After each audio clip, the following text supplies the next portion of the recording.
Okay, so we're going to talk about the next three simple machines today. We're going to go over the incline plane, the wedge, and the screw. So remember back from our first presentation on mechanical advantage, we talked about two different concepts. The first one was the ideal mechanical advantage of the IMA of a simple machine. Remember that this is a theory-based calculation where we do not take into account friction loss when calculating it. It's a ratio of the distance traveled by the effort and the resistive forces. It's used in efficiency calculations and stuff like that.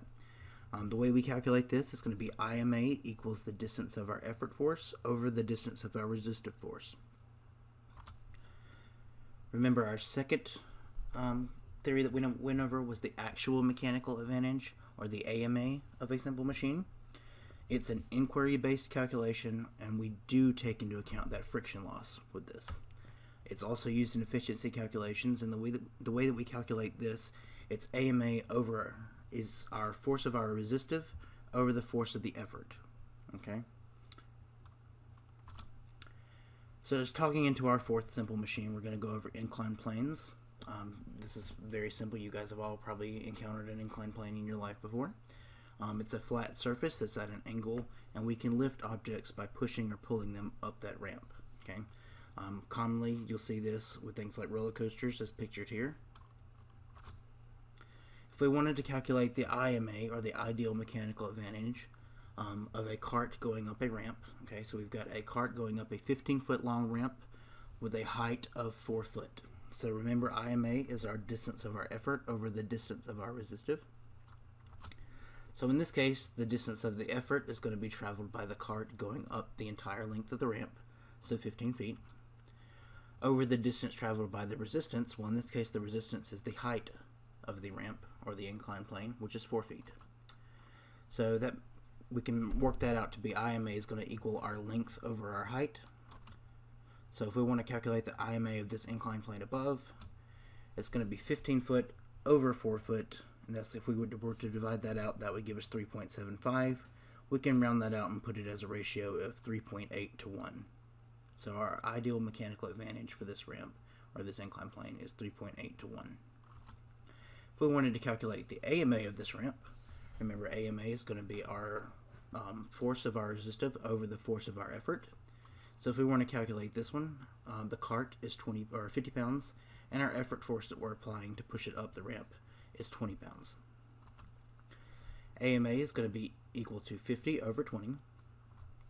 If we were to divide that out, that would give us an AMA of 2.5, or if we put it in ratio form, 2.5 to 1. What is the efficiency of the incline plane above? Remember, you need your AMA and your IMA to calculate that. And it's going to be AMA over IMA. 2.50 divided by 3.75. If we divide that out, that'll give us an efficiency of 0.67. Or if we can turn that into a percentage, it'll be 67%. Talking about our next simple machine, it's the wedge. It's just a moving incline plane that's like flipped on its side, so there's two facing back to back each other. It's going to taper to a thin edge, and it's used for splitting heavy objects.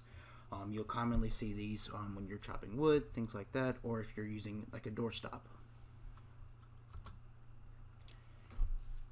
Our next simple machine is the screw. There's actually two different components to the screw. It's like a wheel and axle that's actually, the axle is being treated to cause that rotary motion. And there's an incline plane wrapped around this axle. Okay, if you notice, if you unfolded a screw here, by this picture on the side here, it would actually form a large incline plane.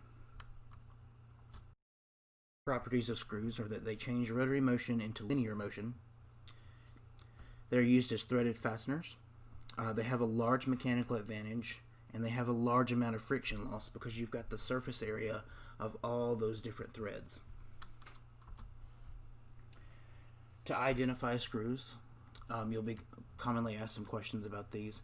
The effort arm distance is going to be the distance from the edge of the screw head to the center post of the screw.